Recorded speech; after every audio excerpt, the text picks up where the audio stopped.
Well, this Brad Treliving news has me in the mood to go for a little walk to the other side of Studio 9 to chat with our hockey analyst, Frankie Corrado, about this news. I'm actually going to run. Oh, gosh. Do they like when you do that?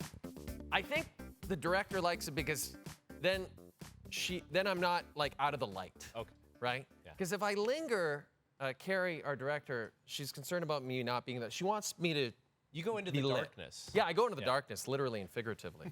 So she doesn't like that at all. And so here we are. This is massive, Frankie. And you've been talking about this so much on local radio and all throughout the week on TSN, less than a couple of weeks after parting ways with Kyle Dubas.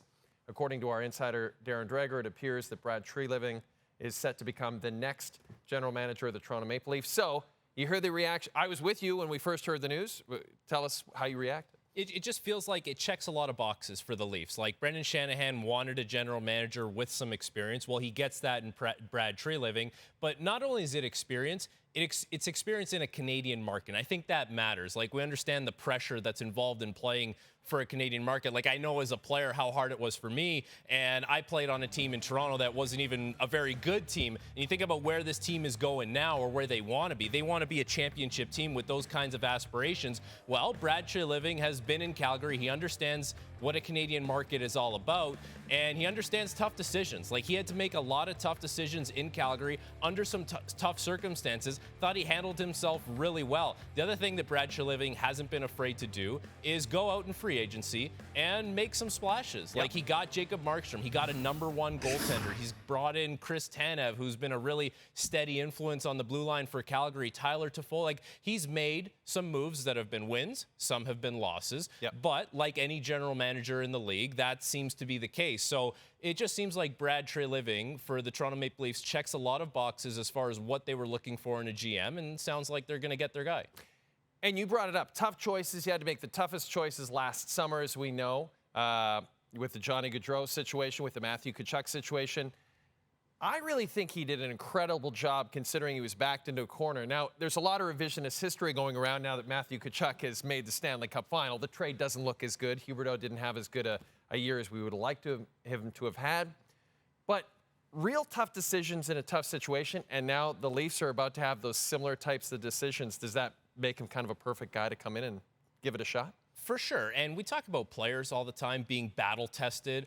Well, I guess you could say the same for general managers, because Brad Treliving got put in a tough spot last summer. Thought he did a really good job handling it. Not only did he handle that, he went out and he got Nazem Kadri, who was coming off a Stanley Cup performance and a really good playoff performance at that. So when you look at what he's done and what he was able to do in some tough circumstances, there's a chance here with Toronto that could be some tough circumstances as well. He's got 10 unrestricted free agents. Yep. He's got a core 4 with some contracts that are coming up. He's got a coach he's got to make a decision on. Like, there's a lot going on. There's a lot on his plate. But you can say that he's kind of been there and done that because he's been through all these big predicaments before. And you probably learn a thing or two along the way. So for Brad Treliving, he's got the pressure of Toronto. He's got a team that wants to win and feels like they're on the cusp of winning. He's got a lot to do, but he's been down that road before.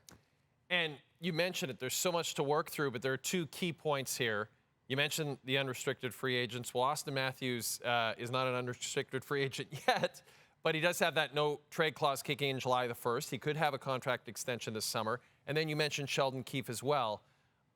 Matthews seems like the more important thing, but certainly from a human perspective, you wonder if Keefe is the one that he has to address first. Well, it's pretty obvious Auston Matthews is the biggest priority, but when it comes to what your first order of business is, it's probably got to be, what are you going to do with your head coach? Because we're seeing it around the league right now. There's a lot of coaches vying for some jobs, and there's some vacancies. So you're not going to let this drag out for the guy. And then you have to tend to Auston Matthews, William Nylander, Mitch Marner, John Tavares. Like, these are guys you need to start opening communication lines with and go out and see these guys and do it face to face. Start establishing a relationship with these guys. And then there's a lot of work to do. There's a draft coming up. There's 10 unrestricted free agents. And when you look at what this team needs, like, they need to find a way to get back to playing with a lot of speed, a lot of pace. Like, when they play that kind of game and they're unrelenting, they're very difficult to play against. Like, that's their definition of being hard to play against. So He's got a lot of work to do, but it's a great opportunity. Like when you have 10 unrestricted free agents, there's an opportunity to reshape your team and how they play and build that way and have some different looks on your team. So it should be a very exciting time for a Leaf fan. And Brad Treliving, like we've talked about, he's been there, he's done it, he's got the experience, understands the Canadian market. There's a lot to do, but it should be a great opportunity for him. So as we let that play out, we do have a Stanley Cup final to get to, and a little later in the show, Frankie's going to chat with me about this upcoming series between two teams that have never won the Cup before. Who will Frankie pick as this year's Cup winner? Find out later in the show.